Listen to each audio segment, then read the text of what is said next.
زندگی میں آپ کو اللہ تعالیٰ کی طرف سے جو انعامات ملے ہیں ان کا شکر ادا کرنے لگ جاؤ تو زندگی دینی ہو گئی۔ مثلاً آپ کو آنکھیں ملی ہیں، بینائی ملی ہے، تو بینائی کا فائدہ کیا ہے؟ یہ اس وقت محسوس ہوگا جب کوئی نظارہ آپ کو پسند آئے۔ نظارہ پسند نہ آئے تو بینائی بیکار ہے۔ اگر آپ کو یہ نظارے پسند آنے شروع ہو گئے، چہرے پسند آنے شروع ہو گئے، زندگی کے ساتھ کچھ دلچسپیاں شروع ہو جائیں گی، تو پھر آپ کو اپنی بینائی کا لطف آئے گا۔ اس وقت بینائی کا شکر ادا کرنا اصل میں نظارے کا شکر ہے۔ نظارہ بھی اس نے دیا اور نظر بھی اس نے دی، دونوں کا آپ نے شکر ادا کرنا ہے کہ یا اللہ تیرا شکر تو نے مجھے دیکھنے والا بنایا اور دیکھنے کے لیے نظارے بنائے۔ یہ دونوں چیزیں جو ہیں آپ کو شکر ادا کرنے پر مجبور کرتی ہیں۔ صرف بینائی کا شکر ادا نہیں کرنا، بلکہ بینائی کے ساتھ اس نے ایک منظر بھی دکھایا۔ گویا کہ بینائی ہو اور منظر نہ ہو تو یہ بھی آدھی زندگی ہے۔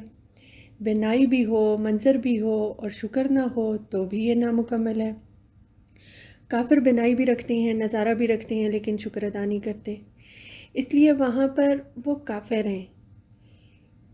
اور اس منظر کے لیے آپ اللہ کا شکر ادا کرتے ہو تو آپ کی بینائی کو پسند آیا جو منظر، یہاں سے آپ ایمان والے ہوگے۔ اس لیے جو کھانا کھاتے ہیں اگر اس کا شکر ادا کر رہے ہیں، شکر کرنے والے ہو تو آپ ایمان میں داخل ہوگے۔ حتیٰ کہ کہتے یہ ہیں کہ مومن تکلیف میں بھی شکر ادا کرتا ہے کہ تکلیف ہی اس کو اللہ کے قریب کر رہی ہے۔ تکلیف جو ہے اس کو اور رجوع کرا رہی ہے، غم اس کو اور رجوع کرا رہا ہے۔ خدا نخواستہ کوئی بچہ بیمار ہے، اصل میں تو ڈاکٹر کے پاس دوڑنا چاہیے، اس کا باپ ڈاکٹر کے پاس چلا گیا اور ماں چلی گئی مسئلے پہ۔ اب مسئلے پہ کون سا ڈاکٹر ہے؟ یہ جو خیال ہے کہ دنیاوی تکلیف کے لیے مسئلے کی طرف رجوع کرنا، یہ ایک بڑا خوبصورت خیال ہے۔ یہاں سے دین شروع ہو جاتا ہے۔ آپ کی اولاد اگر گمراہ ہو گئی تو اب تو آپ کو خدا والا، اللہ والا بننا چاہیے۔ اب وہ وقت آ گیا ہے کہ مائیں درویش بنیں۔ اولاد مصیبت میں ہے، اولاد ضرورت میں ہے، اولاد پریشانی میں ہے، گمراہی میں ہے، خطرے میں ہے، یہ سارے واقعات ہیں۔ اب آپ کو جاگنے کی ضرورت ہے۔ اگر اولاد خوش قسمت ہے تو آپ جاگنا شروع کر دو، اگر آپ کی اولاد خوش قسمت نہیں ہے تو آپ غافل ہو کر سو جاؤ۔ جاگیں گے نا، اب آپ درویش بنیں، آپ اس کے دربار میں جائیں سلام لے کے کہ یا اللہ اپنے بارے میں تو ہم نے کچھ نہیں مانگا، ہماری اولاد کی اصلاح فرما، ان کے ساتھ مہربانی فرما۔ پھر اولاد کا شکریہ ادا کرو، ایسی گمراہ اولاد جس نے تمہیں راہ دکھا دی۔ یہ بھی کمال کی بات ہے کہ آپ کے ماں باپ آپ کو عبادت والا نہ بنا سکے، لیکن اس گمراہ اولاد نے آپ کو اللہ والا بنا دیا۔ بچہ خطرے میں تھا تو آپ خدا والے ہو گئے۔ اس لیے زندگی کو قبول کریں، اس میں بڑے راز ہیں۔ آپ کی دنیا داری نے آپ کے بچوں کو خطرے میں ڈال دیا۔ اب وقت آیا ہے کہ اپنی اصلاح کرو۔ اب وقت آیا ہے کہ آپ کو بہتر ہونا چاہیے، اللہ کے فیصلوں کو قبول کرنا چاہیے اور اپنے بچوں کو اپنے مکافاتی عمل سے بچانا چاہیے۔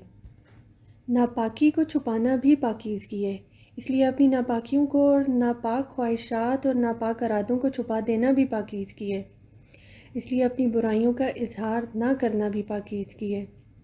انسان کی ساری زندگی جو ہے پاکیزگی میں استعمال ہی نہیں ہو سکتی، اس کے اندر ہزار خواہشات ہیں، صحت بھی ہے، صحت کبھی خراب ہے، بعض اوقات انسان مجبور ہے، گویا کہ وجود کا سارا حصہ عبادت کی طرف رجوع نہیں کر سکتا اور نہ اس کو کرنا ہے۔ اگر آپ دنیاوی کام بھی کر رہے ہیں، آپ کا دل جو ہے وہ رجوع اللہ ہو تو پھر آپ کے لیے نیکی شروع ہو گئی۔ آپ کا دل سوائے یاد الہی کے اور کسی کام میں لگا نہیں ہونا چاہیے۔ آپ اپنا کام کر رہی ہیں، دنیا کے کام کر رہی ہیں، لیکن اپنا دل ادھر ہی لگائے رہیں، اللہ کی یاد میں لگا رہے۔ دل کی عبادت جو ہے یہ ظاہر بھی نہیں ہوتی اور محسوس بھی نہیں ہوتی۔ باقی جسم کا سارے کا سارا حصہ عابد نہیں ہوتا، باقی ساری زندگی عابد نہیں ہوتی۔ جس نے عابد ہونا ہے وہ آپ کے وجود کا وہ حصہ ہے جو سب سے زیادہ لطیف ہے اور وہ آپ کا دل ہے۔ اس حصے کو اللہ کے تقرب کی طرف رجوع کرائیں۔ اس میں ایسی کوئی خواہش نہ ہو جو والہانہ پن پیدا کرے، ایسی خواہش نہ ہو جو جنون پیدا کرے، کوئی بھی دنیاوی خواہش۔ کہتے یہ ہیں کہ دل کے دروازے پر دربان بن کے کچھ عرصے کے لیے بیٹھ جائیں، دربان بن کے کچھ عرصے کے لیے بیٹھ جاؤ اور سوچو کہ یہ خواہش جو پیدا ہو رہی ہے یہ کیا ہے۔ خواہش دل میں پیدا ہوتی ہے، تو اگر اس خواہش کا تعلق اللہ سے ہے تو دل میں آنے دو، اگر اس کا تعلق دنیا سے ہے تو اسے دل کی دنیا سے باہر کر دو کچھ عرصے کے لیے۔ کچھ عرصہ تک یہ کام کرو تو آپ کا دل مصفہ ہو جائے گا، صفا ہو جائے گا، خواہش کو آپ سارٹ آؤٹ کر سکو گے۔ آپ کے لیے اس کے لیے آپ کن آپ کے پاس ہے، آپ بھی تو کن کہتے رہتے ہیں۔ کسی عمل کو ہونے کی اس وقت اجازت دو جب آپ کا یہ خیال ہو کہ اس کے ہونے سے نیکی میں اضافہ ہوگا۔ اس کے لیے دل کے بارے میں یہ کہتے ہیں کہ آپ کا دل جو ہے یہ کعبہ کی مثل ہے، یہ کعبہ کی مثل ہے، یعنی اس کے اندر قبل از اسلام بت موجود ہیں۔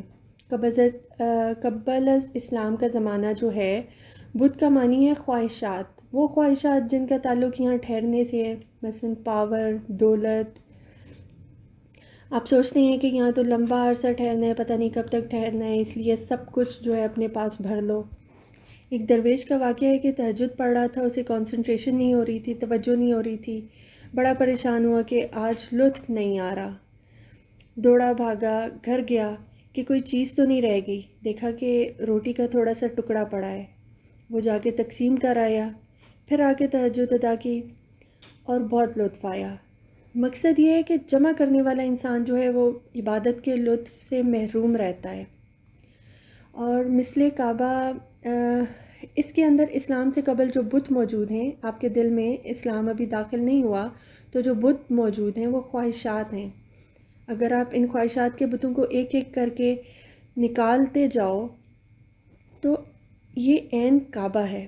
ایک حدیث قدسی ہے کہ قلب المومن عرش اللہ، مومن کا قلب اللہ کا عرش ہے، اور یہ کہ مومن جو ہے اللہ کے نور سے دیکھتا ہے۔ مومن کا قلب یا مومن کا دل وہ ہوتا ہے جس دل کے اندر دنیاوی خواہشات ٹھہر نہ سکیں، گویا کہ انہیں نکال دیا جائے۔ آپ نے کچھ بھی نہیں کرنا، آپ نے صرف اس کی صفائی کرنی ہے، یعنی اپنے وجود کی، اپنی روح کی۔ اللہ خود بخود ہی آتا جائے گا اس میں۔ آئینہ جو ہے اسے آپ نے پالش کرنا ہے، خواہشات کو ترک کرنا ہے، باقی واقعات خود بخود ہونے ہیں۔ اللہ کو تلاش نہیں کرنا، اللہ آپ کا انتظار کر رہا ہے کہ میرا بندہ کس وقت میری طرف رجوع کرے گا۔ ایک بندہ اللہ کی تلاش کرنے گیا، اس کو درویش ملا راستے میں، کہتا ہے کہ کہاں جا رہے ہو؟ کہنے لگا کہ اللہ کی تلاش میں۔ کہتا ہے کہ پھر اس علاقے کے اللہ کو میرا سلام کہنا۔ اس علاقے کو کہ اللہ کو چھوڑ رہے ہو، جب ایک ہی اللہ ہے تو پھر یہ کیا قصہ؟ اس لیے جہاں سے تم علاقہ چھوڑ کے جا رہے ہو وہاں اللہ نہیں ہے، اللہ ہر حال میں ہے۔ اسی طرح رازق ہر حال میں ہے، توجہ چاہیے۔ جب دل صفا ہو جاتا ہے تو اس کا عرش ہے۔ پھر مومن جو ہے اپنے دل کے رجوع کے اندر جب نماز پڑھتے ہیں تو وہ نماز کعبہ میں ہوتی ہے۔ کہتے ہیں کہ یہاں بیٹھ کر اس نے کیسے یہ کہہ دیا کہ میں نے کعبہ میں نماز پڑھی ہے؟ کہتے ہیں کہ یہ جو فقیر ہوتا ہے اس نے جھوٹ بولا، وہ تو یہیں بیٹھا تھا، ہمارے سامنے بیٹھا تھا اور کہتا ہے کہ میں نے کعبے میں نماز پڑھی۔ وہ ٹھیک کہتا ہے کہ وہ نماز اس نے اپنے دل کے کعبے میں پڑھی۔ یہ دل جو ہے اسے ہمیشہ دنیا میں نہ لگاؤ، اس کا رجوع ادھر کی طرف ہو اور خود بخود ہی ہو۔ اس لیے ایمان کی بات صرف اتنی ہے کہ زندگی کے اندر زندگی کے احکامات جو ہیں ان کے بجا آوری میں دل انوالو نہ ہو۔ مثلا بچے ہیں، بچوں سے محبت کرنا فطری بات ہے، اللہ کا حکم ہے محبت کرو، پرورش کرو، لیکن اللہ اور بچوں کے درمیان جب کبھی چوائس آ جائے تو پھر اللہ آپ کی فرسٹ پریورٹی ہو، اور یہ چوائس اکثر آ جائے کرتی ہے کہ اولاد کا تقاضا یہ ہے اور دین کا تقاضا کچھ اور ہے۔ انسان اکثر اولاد کے لیے چلا جاتا ہے اور دین کا تقاضا چھوڑ دیتا ہے، اس لیے وہاں پر اللہ کے دوست جو ہیں وہ پھر وہاں پر دین کا تقاضا پورا کرتے ہیں، اولاد کا نہیں۔ مثلاً آپ کربلا کے اندر دیکھو، بڑوں کے ساتھ جو ہوا سو ہوا، ایک معصوم بچہ ہے، بچے کے لیے سارا واقعہ چھوڑ دینا چاہیے تھا، لیکن نہیں، انہوں نے اپنا مقصد قائم رکھا، بچہ بھی اپنے ہاتھ سے قربان ہونے دیا۔ جو اللہ والے ہوتے ہیں وہ اس دنیا کے تقاضوں کو دین کے تقاضوں میں حائل نہیں ہونے دیتے۔ جو چیز آپ نے یہاں سے حاصل کی وہ یہیں کی چیز ہے اور یہیں رہ جانی ہے۔ آپ مسافر ہو، آپ نے نکل جانا ہے۔